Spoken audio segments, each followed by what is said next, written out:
Hey everyone, welcome to the Dare to Care podcast. My name is Ty Farnsworth. I'm the worship coordinator here at Inspire Family Fellowship, joined today by Pastor Rob Pesky. Yeah, I am. And you know what? I'm realizing as we do this live in the moment, like the in-training thing is like forever done with. Thank you. I shouldn't say forever. I mean, you finished grad school today, yesterday. correct? I turned in my last paper. That's awesome. And I still have to go through like the final, like they have to evaluate it or whatever. But it's kind of like if you made it to this point, you're either done or you're not. Sure. Well, awesome. So, It's the season of transitions on the podcast because, like you said, you just finished seminary officially. We are finishing up. Last week we did our worship focused kind of podcast. And next week, as of this going out, we are celebrating 2 years of the Dare to Care podcast. Oh, yeah. So as summer comes to a close, we are moving into the fall season. Yeah. And that's exactly what we're here to talk about today. Yeah. I'm trying to decide if I'm excited or depressed, because I always like it. I guess I am kind of ready. I'm not an elementary schooler anymore or a high schooler, so I really like the end of summer because everybody just kind of goes back and the streets are like less crowded. Yeah, I sent my kids to school today. All of my children are somewhere being educated as we speak. Good. That's a good feeling as opposed to all of my children are at home watching YouTube. Yeah. It seems like a better thing for kids to do. So we're going to jump into our Ignite plans. Sure. For the year, and I thought I would just run through some of the things that we're going to be talking about, and I'll try not to get too specific on things because I do think there's an element of let's see how this goes. Sure. But I am excited. I am always excited to come back for Ignite. There's just a different energy in the building when we add in all of these kids and these families, and a lot of them we don't see much of in the summer because weekends are at lake cabins and vacations and enjoying summer, and so I'm really excited to get our Ignite family back together and jump into the year. So I'm just going to jump into it. Yeah, because we're 3 weeks away as of yesterday. Man, September 9th is Rally Ignite. And this year's a little strange because Rally Wednesday is before Rally Sunday. We always try to do it the other way. But just because of where the calendar fell, we would have had to wait until September 16th to start Ignite. We just thought that was too late. We didn't want to waste half a month sitting around waiting. So we're starting September 9th with the full Ignite experience, meals at 5, classes at 6, service at 7. It's going to be really great. The fun part of the theme for the year is sort of a survivor theme. Mm-hmm. Our teachers say reviver. We have a really cool t-shirt. I'm excited for everybody to see it. Me too. And the back of the t-shirt, I think, is the part that's going to make people go, wait, what? Mm-hmm. Because the back of the t-shirt this year says, life will be the death of me. And a lot of the people that we showed, every time I showed something, they go, wait, what? What are you talking about? And we're trying to play off of that survivor, reviver thing. And we sort of have a death to life theme this year as we go through things. Sure. And so that's kind of what we're addressing at Rally Ignite. I'll be honest, I'm not going to say a heck of a lot about it today because I want the shirt to ask the question and I want people to wear the shirts and then for other people to go, what does that mean? And then you get to say, I don't know, come and see. And it's a great way to invite people. I know in the past our kids have said they liked having a shirt that made their friends go, what does that mean? Sure. And having to talk about it and explain it. Talk about it. Yeah, and it's like a gateway to start talking about their faith and invite someone to church. So that's kind of what we're doing with that. So I'm not actually going to say a heck of a lot about Rally Ignite other than it will be fun. We've got some special games planned. We've got the kids' favorite countdown coming in. And I think it's going to be a great service. You have this semester then split into 2 sub-series? At least 2. Right after Rally, we're going to do the first series, and as most of our listeners probably know, part of Ignite's job at the church is confirmation. Mm-hmm. And so every year we work in a part of the catechism, and so because we've got the survivor theme, it's sort of like a game show, we're starting right away with the 10 Commandments. Sure. And kind of the hook there is that the rules of the game. You can't play the game if you don't know the rules. And so we're going to dive into, I think it's 5 weeks on the commandments. Okay. And obviously 10 Commandments, 5 weeks. We're doing about 2 a week. Although there's a couple weeks where it's just 1 because I think it's that important, and there's a couple weeks where there's maybe 3. But we're going to jump into those, right away and talk about the 10 Commandments. And I'm hoping it's in a way that is fun and interesting to the kids. It's not just a list of what you can and can't do. It's a list of, it's more about why is that one of the commandments and how do we apply that to our life. Something as simple as thou shalt not murder. I think we all can agree that's a pretty good commandment that in general we should. That's the hardest one, Rob. But right, I think a lot of people think it's actually the easiest one. I've never murdered anybody. Sure. Well, not according to Jesus. Sure. And so we're going to dive into that and take some of those topics a little bit deeper. And one of the things we like to say with our Ignite service is it's not the little kid Sunday school version of it anymore. Sure. It's like a grown-up, mature version of some of these stories. And we try to get to the heart of them and why these rules have been around for thousands of years and why they still challenge us and why they still help us and how they really function on us in our faith. So that's the first series, is going through the commandments. And like I said, we'll hit each one at a different time. And we finished that right as fall break is happening for our kids, right? Yeah, the timing worked out pretty well. We get to our last commandment one is October 14th, and then October 21st, there's no Ignite because it's that long weekend they have. I think it's Teachers Convention. I'm out of town, you're out of town, Tim's out of town, Amy's out of town. Is that the week we're all leaving? I think town? so. I think we overlap. I actually leave the week after that. Oh, shoot. I'll be here Wednesday, but then anyway, we'll get there. But once we make it through with the commandments and once we have our break, then we're going to jump back into a series I'm calling Life Lessons from Matthew. And again, as part of our confirmation programming and part of what we want to do here is it's sort of a threefold approach to faith. We talk about the catechism that we want to cover, but one of our other main categories is the Bible. Imagine that. We're going to teach the Bible at church this year, you guys. And so every year we sort of pick a different book, and usually it's a gospel because we tend to be Jesus focused. And so this year we're going to work our way through Matthew. And Matthew has so many life lessons. It has like more of Jesus's teachings than any of the other books, really. And so we're going to go through Matthew and talk about what Jesus is actually teaching us in the book of Matthew. Sure. Which isn't to say isn't it teaching in the others, but Luke seems to focus on like the historical, what happened, where did he go, what did he do. John is a lot of the philosophy behind of what he's doing. Matthew is really the lessons that Jesus teaches. And so we're gonna hang out in Matthew for a few weeks and hit some of the big ones. You can never do a whole catch it all, but we're going to just focus on what Matthew had to say. And I think that'll be cool. And then we're going to get to November 11th. And this one, Ty, maybe you want to talk about a little bit. This is our first hour of power of the year.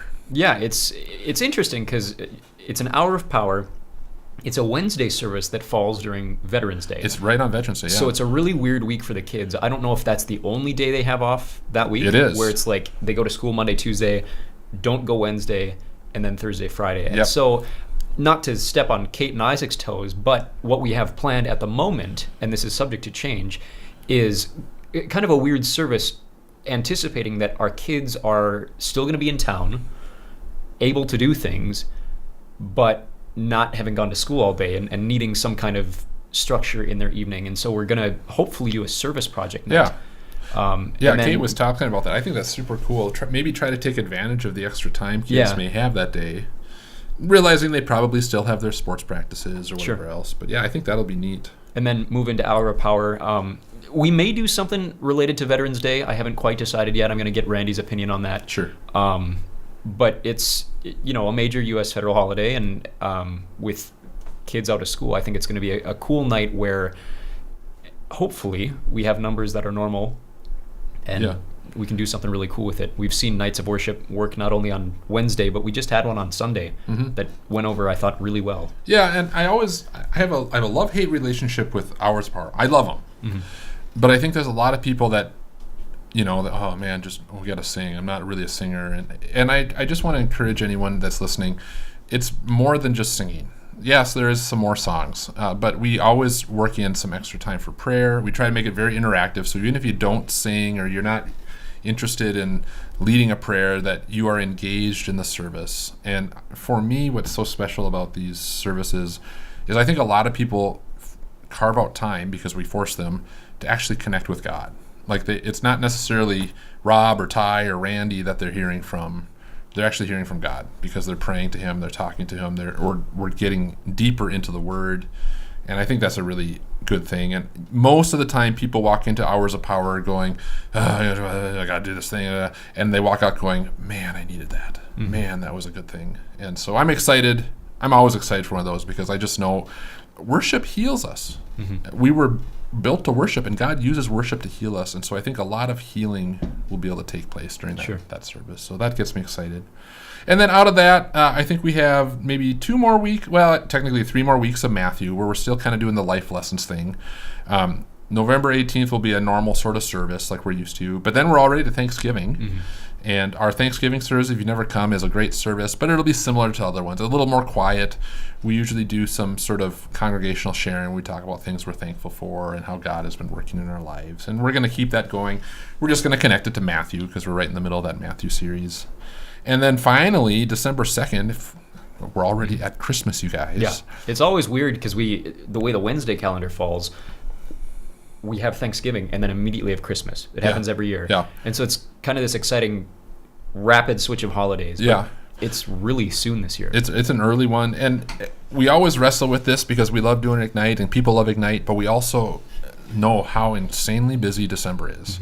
I know in my family we have concerts every night of the week for 2 weeks, and then there's our kids program here, there's kids programs at other places, there's school programs, there's just a million things. So we actually wrap up Ignite December 2nd, and because we've been doing all of this Matthew stuff, we're going to use Matthew's very brief, not the nativity story that we're all used to like the Luke one, but Matthew's approach to Jesus's birth, and do our Christmas finale that day, and I think that'll be cool. Sure. So yeah, really Ignite is 2 chunks this year.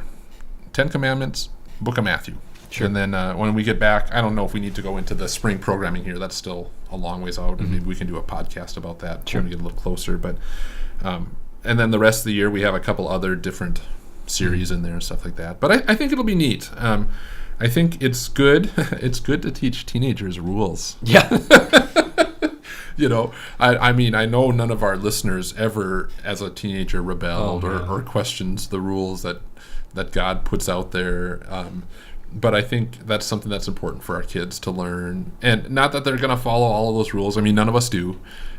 But to just lay it out there and help them to understand what those rules are about and what they protect us from and really how they function. Because I think even adults forget sometimes that if you follow all the rules, Jesus doesn't love you anymore.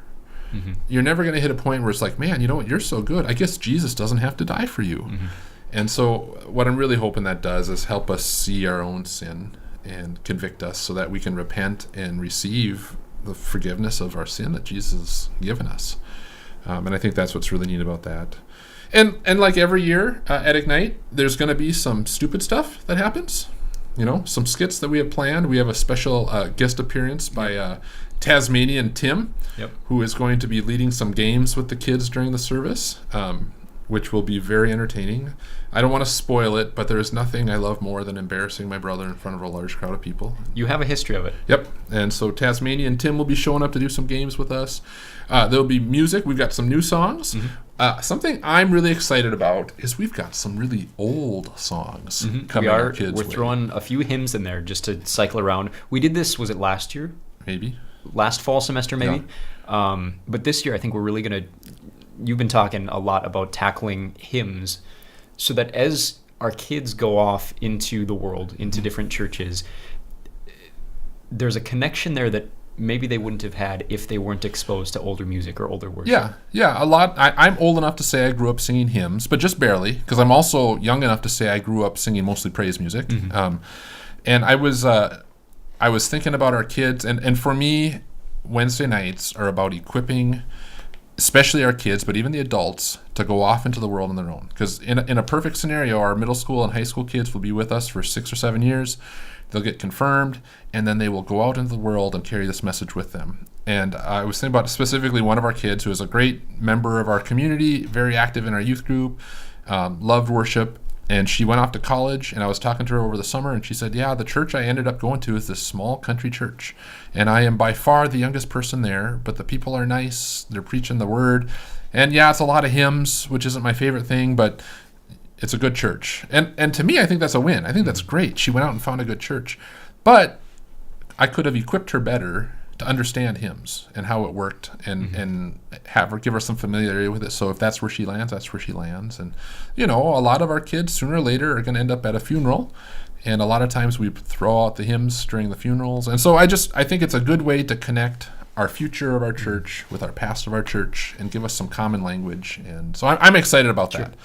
And I think the kids will need to grow. I think they're probably not going to be real excited about it at first, but I think if we do it well, we can get them excited about it. Just like the old people at our church need to grow. And sometimes we throw a new song at them on Sunday and say, hey, I know this isn't really your cup of tea, but this is waking our kids up, and we want you to be a part of the future of the church. And so I think that's a fair balance to strike. So I think it'll be neat. And like I said, we'll find creative ways to make it meaningful to the kids. Sure. And I think the kids are going to be really excited about the theme this year. I think Kate and Isaac, I'm not going to spoil too much, but what they have planned for the organizational part of the 6 o'clock hour for our kids is really, really fun. Yeah. And I think when I was growing up in confirmation, there were churches that I went to where they had something similar. And I think the tribalism of this place is going to be something impactful for a lot of our kids. I don't know if you know this, but Kate's a little bit competitive. No, I didn't know that. And so now we've put her two favorite things together, Jesus and competition. Yeah. And so I have a feeling she's going to win. Yeah. She's going to win at youth group. But no, it is a cool thing, and I'm excited for our kids. We have intentionally, at this church, made the 6 o'clock hour our youth group time. And their job in youth group, of course, we're preaching the gospel and we're sharing faith things. But their number one priority is create relationships. Because we talk a lot around here about belong, believe, become. 6 o'clock is belong time.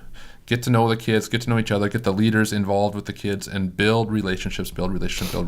So that when they come to the service and we get to start talking about belief, what do we actually believe, they are safe and comfortable and relaxed, and they're able to actually hear that message. And so I try to do most of the teaching or the required confirmation teaching at the service. And you guys have great lessons. I mean, they're doing church stuff in the youth group too. But I am excited to see these games come about, and I'm picturing face paints and bandanas, and hopefully not a lot of bleeding and wounds. No, this isn't camp. No, yeah, no concussions. we're hoping to avoid concussions, but I do think the kids are going to have a great time at 6, which I think will put them in a place where they're ready to listen at 7. And it's just a great thing. And of course, we'll still have the meal at 5 that everybody's used to. Good food. I call it catered, but it's actually like home-cooked catered. Sure. I think Lutheran churches, we get this potluck reputation. And I love a good potluck, but this isn't a potluck. This is like homemade. Yeah. Everything is, it's so good. It's so good. Yeah, you wouldn't do a lot better at a lot of restaurants in town here. And especially if you're trying to feed your family, it's hard to find a place everybody can find something to eat, but our Ignite kitchen crew is pretty darn good about putting together meals where, there's mac and cheese and chicken fingers, but there's also a salad. So you can kind of do that, and I just think it's been great. And and of course, Randy's teaching a class, and I'm not sure if he's completely locked in the topic of that class. I know he's kicking around some ideas, but there's those adults for classes. There are classes for adults at 6 o'clock. I know last year there was a men's group, and I need to find out if they're doing that again. I want to say yes. I would guess so. Is the financial class, is that going on Wednesdays? That's a Monday night ministry. Okay, gotcha. Which could probably be a whole other podcast, so we'll avoid that today. But lots of stuff for everybody to get involved in and be a part of. And even as adults, if you're coming at 6 o'clock and just hanging out with people and visiting and making your own connections, just like they are in the youth group, that's a good use of your time too. Sure. We just want to encourage you to be a part of it and open yourself up to what God's going to do and go on this adventure with us and encounter the Reviver. Oh, perfect. At Ignite this year. So you're good with your taglines. I really like it. My training with Ernie is actually starting to pay off. The one-liners? Ernie is a master at pulling out slogans and names and acronyms for things. So I've been trying to learn from him in that area. So well, perfect. Yeah, should be good. Can I close us today in prayer? Oh, man, that'd be great. Thank you. Father, thank you so much for Pastor Rob. Without any titles before that, Pastor Rob and what he is doing in this church, continue to bless the ministry that he has on Wednesday nights. We're so excited and grateful for what we have planned for this fall. We just pray that your Spirit moves in this place to everyone who comes through this door, whether they come once, whether they come every single night, all 3 hours. We just pray that you move in this place and shine your light on lives that need your light to be shined on them.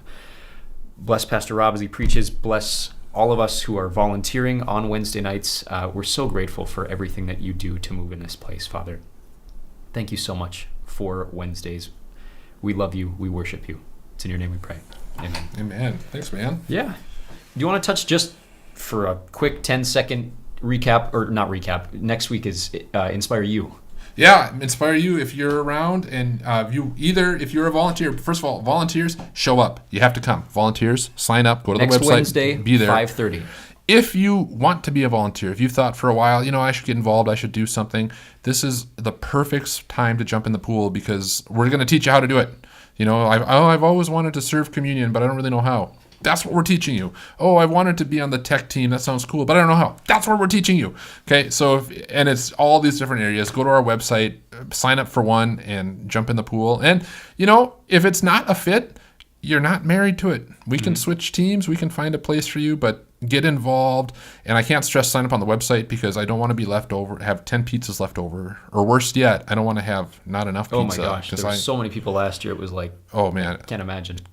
We want you there. We want you to be part of the family. We want you to be part of the team. And that is the best way to bring your faith to life, is to get to we talked about belong and believe at Ignite. Become. Inspire You is where you get to become the person God created you to be. And that's a really, really great thing. So. Perfect pitch. Yeah. I love it. Nailed it. First try. Woo! Apart from our Wednesday services, which we said have the meal at 5, the classes at 6, and the service at 7, which are starting September 9th. We have weekly Sunday services at 9:15 and 10:45. You can find both of those at our main and Seoul campus, 523 North 21st Street, Bismarck, North Dakota. You can find us online at inspirefamily.org, YouTube, Vimeo, all of those places, and check out our services there. Otherwise, reach out to us. My email is ty@inspirefamily.org, rob.pesky. Yep, I got my last name on mine. Yeah, rob.pesky at inspirefamily. There's plenty of Robs around here. I suppose. Anyway, thank you guys for listening. We'll hopefully see you sometime very soon. We'll see you back on the podcast next Thursday. God bless.